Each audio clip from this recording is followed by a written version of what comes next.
In honor of the first word that Helen Keller learned, water, we're going to look at how three different accents pronounce the water incorrectly. Um, yeah, we're going to look at four. We're going to look at four. So, so first, before we even get to how three different accents pronounce water incorrectly, we have to even look at how in the world did we even learn language. According to a video I watched, my question was, what did we learn? What did humans create first? Did we create the written language first, or did we create the spoken language? Which one did we use first, the sight or the sound of language?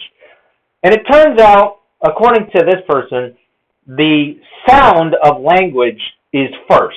We learn how to speak and hear language first, before we learn to look at the language second. Now, this kind of makes sense because if you look at babies don't need to be taught how to speak. They just naturally hear the words that are spoken, and then one day they just automatically start saying the words. They didn't even need to go to school to do that. I mean, that is incredible, that they didn't have to learn it. It's almost like something is already in their brain ready to learn language just from hearing it. Now, written language is not natural. You have to go to school. You have to be forced to do the ABCs in order to learn the written language. So that's completely unnatural, or it's not as natural as speaking. And that comes second. I still think that we probably drew things first before we even grunted them. Before we grunted the word apple. So, for instance, to my theory, and food would have been the first thing that we drew. Because food, unlike it is now, is the most important thing to our ancestors before they had language. Because without food, you don't have energy, and then you die, and you don't get to, your ancestors don't get to see the future where we put food conveniently out for everyone to buy. They don't even have to struggle for the food. But originally, so here's what I imagine. They had to draw an apple. And so, yeah, everyone could draw an apple. And then they would draw a line in the direction of the apple. And then, of course, after you draw the line, well, the line points in two directions. You'd have to indicate which direction the apple is in. So you would put an arrow or a mark or a cross or something at the other end of the line to indicate that's the direction of the apple, not the other way. The other way points away from the apple. Don't go in the other direction. So that's what I believe happened first, is we drew food first before we learned how to say the word apple. We drew apple before we learned how to say apple. But after we learned how to say apple, we figured out we got to figure out how to say the apple even if I am not here. And in order to do that, we have to invent the written language. The written language allows me to say apple even if I am not here. Long after I'm gone, I will tell in words, hey, the apples are over there by the river, across the river, past the hill, and then to your right. So that's how, that language allowed communication even if I was not present. And that's an incredible feature. That's an incredibly feature of written language, which most people don't understand. Also, you don't have to remember the written language because it's right there for you. I forgot. If somebody tells me how to get to the apple, and then like 50% of us forgot how to get to the apple, that's really annoying. And maybe the 50% that remembered all died. And now nobody remembers where the apple tree was. So what they did was, the people that could remember how to do it, or would likely forget, they wrote down the directions to the apple tree. And then even if they died, somebody who remained could look at the writing and say, oh, there's the apple tree, even if the person is gone. That's how powerful written language is. Now, So going back to our topic, we're going to look at how water is pronounced by four different accents by the people that speak the same language, by the way. The first one we're going to look at is the American English accent. So the American English accent is water. Now, the first two letters, wa. That's so far everything's good. W is w, a is a. All right, that's good. Now T. Now T, for some reason, American English decided to change the T to a D. Water, water.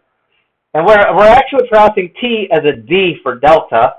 And now, at the end, Yeah, that makes sense. ER is So, one error, or 20% of that pronunciation is incorrect. The American English has one error, or 20% of the pronunciation for the word water in a five-letter word is incorrect. Now let's look at British or UK English, the country or the people that actually spawned the English language. The British or the UK or British people, now they pronounce it water, water. Now, they got W correct, but somehow they changed the A to an O, water. The next letter is a T. They did, unlike American English, the British pronounced the T correctly. It's T. And then finally we get to ER. Now, for whatever reason, the British do not like the word R unless it's at the beginning of a word. Otherwise, they just decide, I'm not going to bother pronouncing that letter, so we have water, So water. And in fact, actually, I take it back. Even the letter R is pronounced the letter A. They don't even pronounce the R when you're saying the letter R. They say the letter A. So the British or UK English pronunciation for water is 40% incorrect, or two errors in a five-letter word based on the rules of the language. And the third accent we're going to look at is Australian English. They pronounce it water, water. Now, they have every one of the accents get W correct. Nobody has any problems with W. But again, the Australians decide that's an A, but I'm going to pronounce it as an O, water. And so, wool. Now, the third letter is a T, but like American English and unlike British English, they decide they're going to pronounce the T as a D, duh. And then finally, like the British, they decide there's a letter R at the end. I'm not going to pronounce it. That's So water. So that is three errors out of a five-letter word. That's more errors in pronunciation than correct. That is a 60% of this pronunciation is incorrect based on the rules of the English language.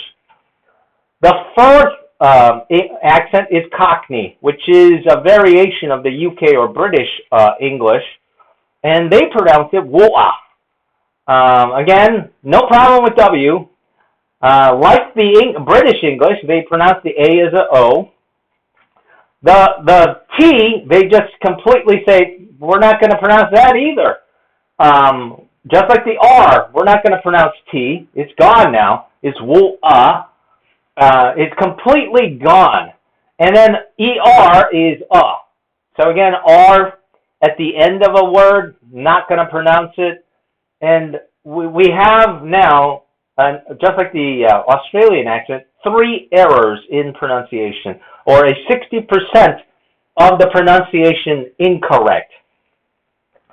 Now, this kind of is proof just how much we are unaware of what we're actually doing. I've done some research on it, and apparently, if you learn a language after a certain age, you cannot get rid of your accent. You will always have an accent in the other language that you learn after the age of 9. So And actually, this brings up a good point. The ability to hear a language, like I can immediately understand a British accent, I can immediately understand an Australian accent, I can understand even a Cockney accent, although that's a little bit harder. That's a little bit more subtle, distinguishing the British UK English with the Cockney English accent. But nobody has any problems. It's very easy to detect the British or UK English with the American English versus the Australian English. It's very easy to hear it.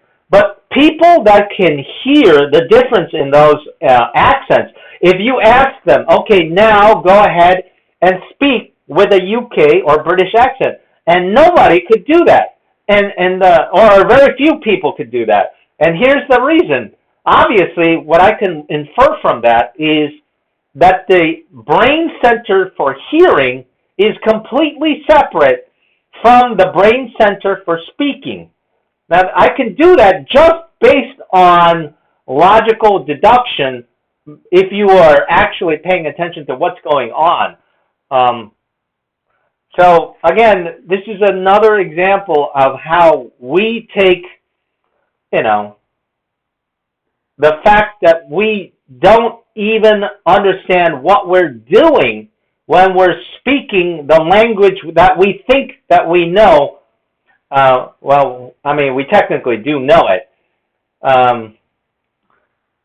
And it is another example of how we are almost unaware of almost everything than we are aware of anything.